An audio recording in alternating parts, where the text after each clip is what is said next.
Nous sommes sur du digital first, de la transformation des organisations, de la stratégie de contenu, de la mise en place d'offres premium et évidemment aussi, désormais, je suis sollicité par les éditeurs pour mettre en place pour eux des offres brand content, justement pour engager différemment leurs annonceurs.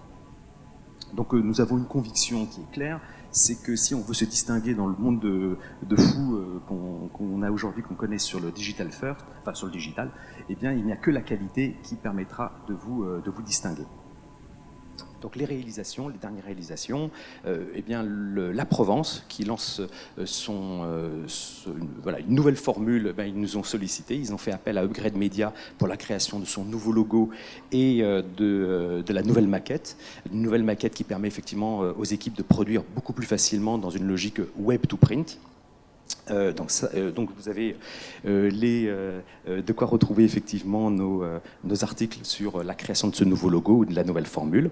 Donc on intervient effectivement sur l'évolution des produits numériques et print dans une logique digital first. Et puis là, dans nos réalisations, toutes ces nouvelles logiques dont je vous parle aujourd'hui ont des effets très concrets. Donc le premier exemple, c'est justement pour un grand titre de PQR, d'une année sur l'autre, on a connu, grâce au numérique d'abord, une hausse de 40% des visites. Donc là, un gros succès en termes d'audience. Mais le fait de travailler différemment le contenu, ce n'est pas simplement du clic en plus, c'est aussi de l'engagement en plus dans le tunnel de conversion. Donc ça, c'est le deuxième exemple, avec un grand titre aussi, un grand média français, où ce qu'on va voir aujourd'hui a permis effectivement de faire x5, x9 en termes d'engagement en haut du tunnel de conversion, donc x5 par rapport à des contenus gratuits standards ou x2 par rapport à des contenus premium. Et puis au milieu du tunnel de conversion, au niveau de l'inscription, au niveau des abonnés, eh bien on a réussi à faire x9 en termes d'engagement, donc des résultats très très positifs par rapport à un contenu standard. Donc ça s'apprécie effectivement par rapport à un contenu traditionnel des médias. Les nouveaux préceptes qu'on met en place permettent quand même de ne plus laisser une grosse partie de l'audience indifférente au contenu. Et évidemment, la dernière partie que je vous montre là, c'est pour un hebdomadaire urbain. On est sur une augmentation de la fidélité du public fidèle, plus de 6 visites par mois, qui a augmenté de 80%. Donc on voit bien que tous les contenus ne s'équivalent pas et que lorsqu'on veut engager le public cible, il faut vraiment se poser de toutes nouvelles questions. Donc là, je vous montre très rapidement un graphique qui va vous faire peur concernant la presse quotidienne régionale. On voit qu'aujourd'hui, la presse quotidienne régionale sur le print a perdu les audiences 20-29 ans, d'où l'intérêt effectivement de changer leurs pratiques et changer leur contenu. Et on voit effectivement que sur le digital, print et numérique, mais uniquement sur le numérique, ça permet de rajeunir, mais pas encore d'arriver à toucher les 30-50 ans. Et c'est tout l'objectif de cette nouvelle façon d'envisager le contenu. Donc, cette nouvelle stratégie de contenu, c'est vraiment de se poser toute la question, c'est comment devenir indispensable à son public cible. Donc, en tout cas, moi, David Saliden, je ne suis pas un gourou, je n'ai pas de baguette magique, et donc pour réussir à faire ce qu'on réalise actuellement pour la presse écrite, c'est qu'on a une méthode, et on a une méthode qui peut se décliner en plusieurs points. Tout d'abord, on s'appuie sur de la data, à comprendre les comportements, sur des enquêtes en ligne aussi, pour avoir des éléments beaucoup plus qualitatifs, sur des focus group évidemment, et puis sur de l'A/B test, de l'A/B testing. Donc, tout d'abord, on s'appuie sur de la donnée parce qu'on se rend compte que tout notre travail est de démontrer que ce qu'on produit n'est pas en phase avec les attentes du public. Donc là, c'est un article que j'ai justement issu de tout mon travail d'accompagnement avec les médias francophones, publié. Il est en accès gratuit. Vous verrez, il y a une trentaine de marques de presse quotidienne régionale analysées un tableau interactif et qui permet finalement de comparer ce qui est produit et la façon et la part finalement d'engagement pour les contenus produits versus ce qui engage réellement comment ces contenus engagent réellement leur public. Et c'est là où on voit apparaître de grosses différences entre effectivement la façon dont on peut à un moment donné penser son produit ou faire confiance à des rédacteurs qui vont imaginer des contenus pour vous, et la façon dont très concrètement les gens vont après se concentrer. Donc là je vous la fais très très courte, mais effectivement cette étude permettait de se rendre compte que au moment de du déclenchement de la guerre en Ukraine, on voit sur le graphique, mais vous pourrez lire tout cela attentivement sur l'article en ligne, on voit clairement que ça s'est fait au détriment de contenus, par exemple de contenus santé, mais pour autant les contenus santé ont toujours autant engagé leur public qu'avant le conflit. Donc, pour dire que, en moyenne, ces contenus n'ont pas laissé indifférent le public. Il était toujours fidèle à ce type de contenu, mais ils en avaient beaucoup moins à se mettre sous la dent. Donc, il y avait vraiment un décalage qui s'est accru finalement entre l'offre et ce qu'attendait le public. Donc, ce décalage entre l'offre, entre la nouvelle offre qu'on veut mettre en place et l'offre existante, c'est ça qu'il faut comprendre finement quand on est dans une logique de stratégie de contenu. Là, c'est un autre exemple avec un autre article que j'ai écrit sur l'engagement des lecteurs. Ça, c'était également à partir de données d'un autre titre de presse où on se rendait compte que on convertissait des hommes sur ordinateur fixe, tandis que les personnes qui découvraient la marque étaient des femmes sur mobile, et qu'il y avait vraiment un décalage entre effectivement le public qu'ils avaient aujourd'hui, qu'ils convertissaient, et le nouveau public qu'ils souhaitaient convoiter, enfin qu'ils convoitaient. Donc c'est essentiel effectivement de se poser cette question-là. Mon contenu, qui il touche, et justement comment ce contenu réussit à engager mon public. Donc, je déroule. Ça, c'était la première partie, c'est la data, pour bien comprendre effectivement la façon dont les gens consomment vos contenus. Deuxième élément, pour préciser les choses, ce sont des enquêtes en ligne, où là, très clairement, on fait du tapissage, on présente des offres, des promesses différentes, et on le soumet à nos lecteurs. Ça, je l'ai réalisé des dizaines et des dizaines de fois, pour justement peaufiner cette connaissance du lecteur et de savoir à quoi il attache de l'importance. Donc là, on voit sur le petit exemple au-dessus qu'il va attacher de l'importance à la 4e proposition. Et ensuite, ces éléments-là sont répétés des dizaines et des dizaines de fois, et on analyse ces réponses en fonction du sexe, de l'âge, de la catégorie socio-professionnelle, de la manière dont ils interagissent avec le support. Et tout ça apporte encore une couche supplémentaire de connaissances, de nouvelles connaissances sur le lecteur. Évidemment, j'organise aussi des focus group avec une dizaine de lecteurs, où là on les questionne, on les interviewe pour en savoir un peu plus sur ce qui le retient de s'abonner, pour évidemment enrichir notre approche du lecteur et comprendre précisément ce que le lecteur ou la lectrice désire. Et effectivement, sur bon nombre de groupes, on a jusqu'à 300 items, 300 commentaires sur la façon dont ils apprécient, n'apprécient pas l'offre qui leur est proposée. Et ça, ce sont évidemment des informations très précieuses qui vont nous être utiles pour redéfinir la stratégie de contenu. Et évidemment, dernier élément, ce sont les tests, où là, du titre de l'article jusqu'à la façon de le concevoir, du titre de l'objet d'une newsletter, etc. On va tout A/B tester, et dans nos A/B tests, on identifie toujours en amont les hypothèses qu'on veut travailler. Donc on annonce bien dès le départ quelle hypothèse on veut travailler, et on veut explorer pour voir si on peut mieux engager. Et c'est ce type aussi d'approche qui va nous permettre d'avoir une vision plus claire de ce que désire le public. Donc tout ça, évidemment, nous permet d'avoir une nouvelle connaissance et de générer de nouvelles connaissances de manière très méthodique sur les lecteurs, d'une certaine manière les consommateurs, et à quoi ils attachent de l'importance. Donc aujourd'hui, on le comprend bien, hein, on est bombardé d'informations. J'ai une autre conférence après, on verra qu'il y a encore un dernier élément, si ça vous intéresse, si ce sujet vous intéresse, lié à la valeur, aux valeurs que les gens accordent à l'information et aux valeurs que les médias transmettent. Donc ça, on verra ce point-là dans ma prochaine conférence. Mais en tout cas, l'idée, c'est que que l'information brute n'est pas suffisante si on veut espérer convertir l'audience, et que si on veut engager différemment le public et se distinguer par un contenu de meilleure qualité, il va falloir effectivement se poser des questions sur l'incarnation, sur la capacité effectivement de créer un échange avec son public, d'être inspirant, et puis de l'aider finalement à prendre un temps d'avance. Donc je vais pas tourner plus longtemps autour du pot, mais toutes ces études nous ont permis effectivement d'identifier ces dimensions clés qui permettent effectivement d'engager une offre premium, de faire concrètement de faire progresser les ventes, et ces mêmes façons d'envisager le contenu doivent vous être utiles à vous pour engager vos publics sur vos sites de marque.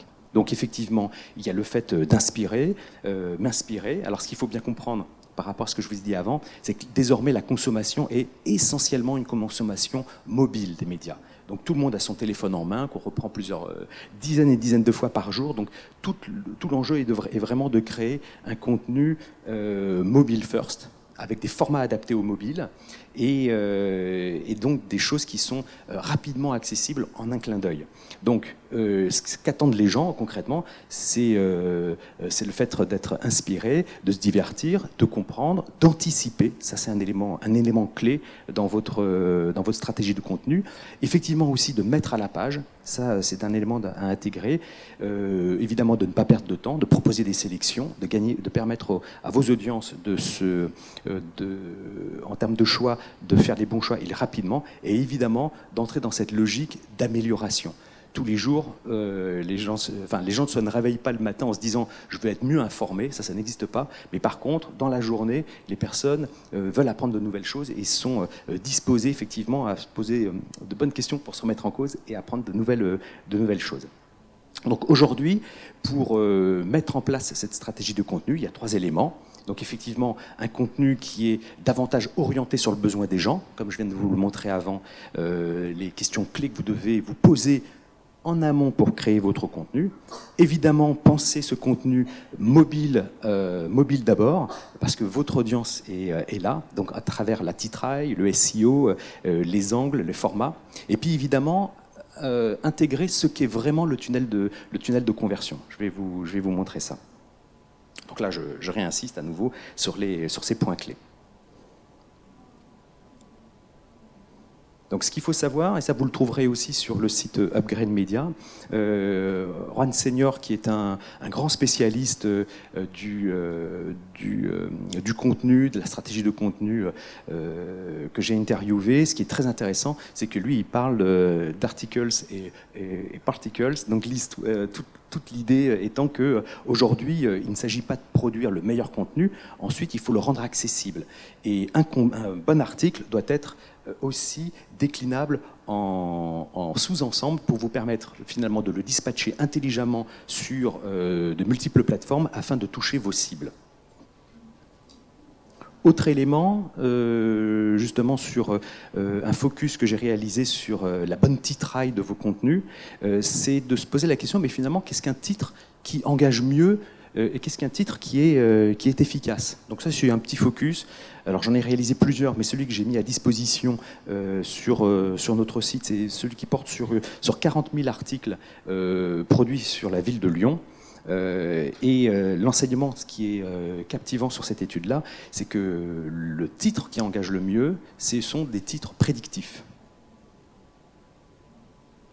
Évidemment, dernier élément que vous devez tenir compte dans votre logique, dans votre stratégie de contenu, c'est le tunnel de conversion. Ce fameux tunnel que vous voyez ici, mais en fin de compte, c'est la logique d'un tunnel, mais quand on regarde les datas, le tunnel de conversion, vous le connaissez, hein, il ressemble davantage à ça.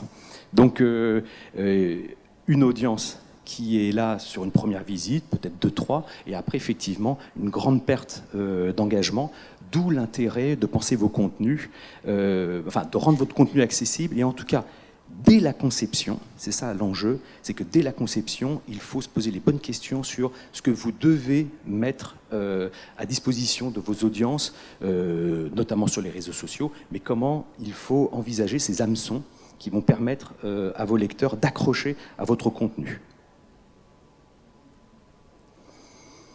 Et donc, voilà, pour être vigilant, pour vraiment upgrader votre stratégie de contenu, il y a 5 points que je vous propose de noter. Effectivement, c'est intégrer le besoin lecteur, des titres prédictifs, si vous voulez vraiment faire la différence, un enjeu sur la variété des formats, pour donner à tout le monde à boire et à manger, en tout cas que chacun puisse, selon son intérêt pour de la data ou pour de la vidéo, pour une belle illustration, d'accrocher à vos contenus. Évidemment, pensez promotion. Ça, c'est un point essentiel. Donc, dès la conception, il faut anticiper les contenus de promotion dont vous aurez besoin et évidemment intégrer les valeurs lecteurs, intégrer les valeurs, mais ça, vous le verrez dans la conférence que j'anime ensuite. Donc, je poursuis sur ces logiques d'entonnoir. Donc, autre point à avoir en tête, c'est que finalement, il vous faut assigner des objectifs à vos contenus. Vos contenus ont des objectifs à atteindre, des objectifs finalement pour améliorer la notoriété de votre marque, pour engager au cœur de votre funnel ou au contraire pour servir à la conversion. Ce qui est intéressant ici, c'est que j'ai fait ce focus sur les contenus qui servent la notoriété du New York Times et pour voir finalement est-ce qu'ils se distinguent d'un contenu standard. Qu'est-ce qui permet de le distinguer d'un contenu standard? Donc à nouveau, c'est un article que je vous mets à disposition et gratuit sur notre plateforme et j'ai listé les éléments clés. Donc là, vous le voyez, c'est la petite bosse, je vous le fais vraiment très très court, c'est la petite bosse en vert qui apparaît sur le graphique. C'est que la tendance pour ces contenus qui visent la notoriété, donc ils sont gratuits sur le New York Times. Donc dans la forme, ils vont faire un mix entre du texte et de la data, d'accord, texte data dans le même article, mais la titraille, elle est 25% plus courte qu'un article standard. Donc ils cherchent vraiment la punchline, ils cherchent vraiment l'uppercut direct. Et donc ils vont faire des contenus qui sont là pour améliorer la notoriété de la marque, mais ils vont vraiment, on va dire, bien définir en amont les attributs du succès d'un contenu qui est là pour améliorer la notoriété. Donc on doit, et vous devez définir les attributs du succès de vos contenus dans cette logique d'engagement dans le tunnel de conversion. Et donc voilà, c'est ce que je vous propose à travers cet exemple simplifié d'une stratégie de contenu. Donc effectivement, l'enjeu, c'est bel et bien d'accrocher le regard dans un tout premier temps, d'accrocher, de retenir et surtout d'être mémorable. Ce sont ces 3 dimensions que vous devez tenir compte dans votre stratégie de contenu. À partir de là, si vous voulez effectivement engager très haut sur le tunnel et ensuite amener les gens à descendre sur la conversion, il va falloir le répéter sur un grand nombre de contenus, d'articles que vous publiez, mais toujours avoir en tête cette logique d'accroche, le fait de retenir, donc de faire revenir et d'être mémorable. Donc là, je vous mets 3 exemples. Un contenu d'expert, par exemple, une étude de cas ou un livre blanc. Et pour chacun de ces exemples, effectivement, de se poser la question, là c'est le détail pour l'accroche, pour l'accroche, effectivement, il faudra particulièrement soigner le premier paragraphe et le visuel ou les 3-4 premières secondes de votre vidéo. Pourquoi je dis ça? Parce qu'effectivement, de toutes mes analyses et toute l'analyse que je réalise, effectivement, c'est là où le lien avec le lecteur va se perdre. Donc dès l'accroche, allez vraiment à l'essentiel. Trop souvent, même dans les contenus de marque, on retrouve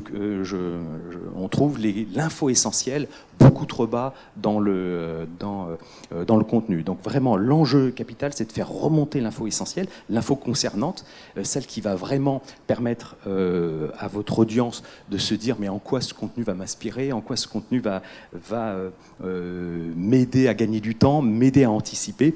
Donc c'est ça qu'il faut vraiment soigner. Ensuite, sur le fait de faire revenir le lecteur, il y a effectivement aussi cette préoccupation à trouver l'élément marquant, voilà, à mieux mettre en avant dans cette logique de rétention.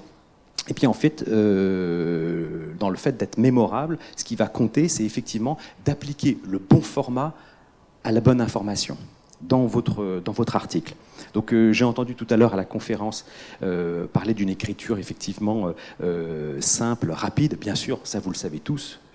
Par contre, quand vous créez ce type de contenu, si vous voulez effectivement mieux engager dans le tunnel de conversion, effectivement, il faut être très très attentif et soigner ces éléments clés. Donc là, je vous donne après quelques petits exemples que vous voyez en bleu. Contenu d'expert, évidemment, aider à anticiper. N'oubliez pas que c'est l'un des éléments clés que dans le B2B, B2C, les gens font vraiment attention. C'est qu'est-ce que ça va me permettre effectivement de comprendre sur les autres. En tout cas, quel est le temps d'avance que je vais avoir sur ma concurrence. Comprendre, pour faire revenir effectivement à travers un contenu d'expert, c'est comprendre ce que je dois reconsidérer très clairement. Ou alors, si vous voulez travailler un contenu expert en mode mémorable, parce que ça, c'est ce qui va vous permettre effectivement de créer de la confiance avec votre public, c'est effectivement de pouvoir très clairement, à travers ce contenu, mettre en avant des grilles de lecture différentes d'experts sur une même question, de bien mettre en avant cette grille de lecture à travers, par exemple, un texte à points. Ce qui joue souvent contre effectivement le contenu et contre l'engagement du lecteur, c'est que trop souvent on a tendance à penser son contenu de manière trop linéaire et que désormais sur mobile, les gens, ce qu'ils veulent, c'est de pouvoir aller rapidement à l'information essentielle. Donc il faut vraiment soigner le fait d'être très segmenté et de permettre au lecteur d'accrocher tout de suite à ce qui va l'intéresser. Voilà, et vous avez ainsi de suite différents types d'exemples sur ce à quoi vous devez être vigilant sur les études de cas ou le livre blanc. Est-ce qu'il y a des questions par rapport à votre pratique professionnelle ou ce que vous avez Donc, je me suis également intéressé parce qu'aujourd'hui on voit beaucoup de pourquoi dans la titraille. Hein, le pourquoi ou le comment sont devenus des éléments vraiment clés dans l'engagement, enfin, voilà, ce que pense le rédacteur hein, dans l'engagement des contenus. Donc je me suis intéressé et j'ai fait une étude pointue sur le pourquoi et savoir si ça permettait, notamment sur les réseaux sociaux, de mieux engager les publics. Est-ce qu'un bon titre qui commence par pourquoi permet une plus grande efficacité Le résultat est dans cette étude et la réponse est non.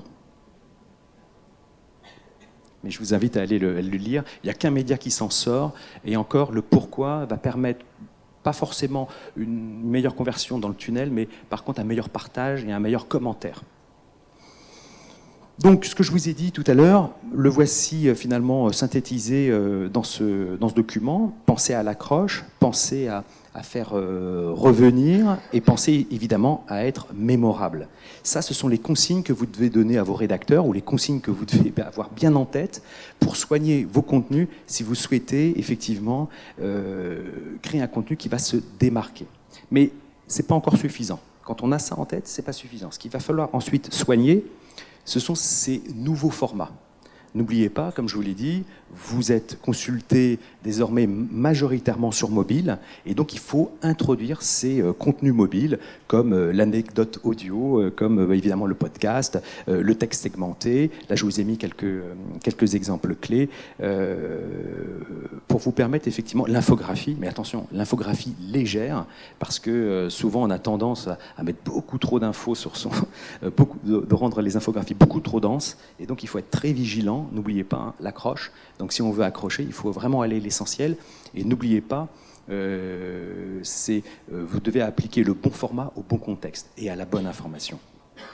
Donc, mais c'est pas tout. Ensuite, effectivement, si on souhaite engager le lecteur, voilà, pour l'inscription à la newsletter, eh bien effectivement, il faut rajouter encore une couche, c'est qu'il faut effectivement penser son contenu, sa stratégie de contenu, en la feuilletonnant, si vous voulez espérer obtenir des créations de comptes, par exemple, ou de l'inscription à de newsletters. Et donc, il faut aussi introduire cette logique d'un contenu voilà, avec un accès privilégié, ne rendre disponible par exemple que la première partie d'un dossier, ou en tout cas feuilletonner son contenu pour espérer engager plus avant vos publics dans votre tunnel. Et évidemment, toute l'interaction, c'est-à-dire le vote, le commentaire, l'appel à commentaires et la contribution rentrent aussi en compte pour solliciter intelligemment votre public, B2B ou B2C, et puis l'inviter effectivement à s'engager davantage dans vos contenus.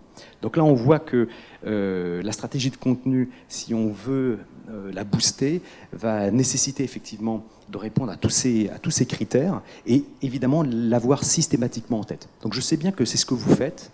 Maintenant, il faut pouvoir le reproduire de manière méthodique et systématique. Évidemment, ce qui aussi aide beaucoup pour améliorer la stratégie de votre contenu, c'est de comprendre ce qui marche chez vos concurrents, et puis aussi trouver votre positionnement qui vous sera unique. Tout ça, évidemment, ça doit s'apprécier avec une stratégie de contenu riche. Donc là, j'ai listé, mais je vous invite vraiment à venir nous voir sur le stand et puis à prendre contact avec moi. Mais il y a une trentaine de formats clés qu'il faut maîtriser et qu'il faut penser, comme je vous l'ai dit, sous ces trois approches, si vous voulez espérer booster vos chiffres. Et évidemment, il faut aussi travailler vos personas. Moi, du côté des médias, je suis toujours très étonné de voir des personas qui tiennent en 1500 signes. C'est des choses très très courtes qui ne sont pas du tout inspirantes pour les rédacteurs. Et donc il vous faut vraiment créer des personas avec... il faut qu'on comprenne le système de valeurs de vos personas. À quoi ils attachent de l'importance, à quoi ils n'en attachent pas, et surtout comprendre leur mode de consommation numérique. Ça, ce sont des indications clés si vous voulez, on va dire, mieux cadrer le travail de vos rédacteurs. Voilà. Donc pour finir, effectivement, la production de contenu n'est pas une fin en soi. Et avant de créer votre contenu, posez-vous la question en quoi je vais être véritablement indispensable à mon lecteur et en quoi je vais vraiment lui apporter quelque chose de différent qu'il n'a pas vu ailleurs en termes, n'oubliez pas, hein, de conseils, de coaching d'une certaine manière, l'aider à anticiper, l'aider à faire de meilleurs choix, comme je vous l'avais vu tout à l'heure, en respectant bien ces critères. Donc voilà, donc pilotez vos contenus, ça c'est la notion clé. Donc pilotez, ne laissez pas vos rédacteurs décider, assignez des objectifs à vos contenus et puis évidemment pensez format. Merci de votre attention, puis vous pouvez nous retrouver au stand 30 si vous le souhaitez. Merci bien.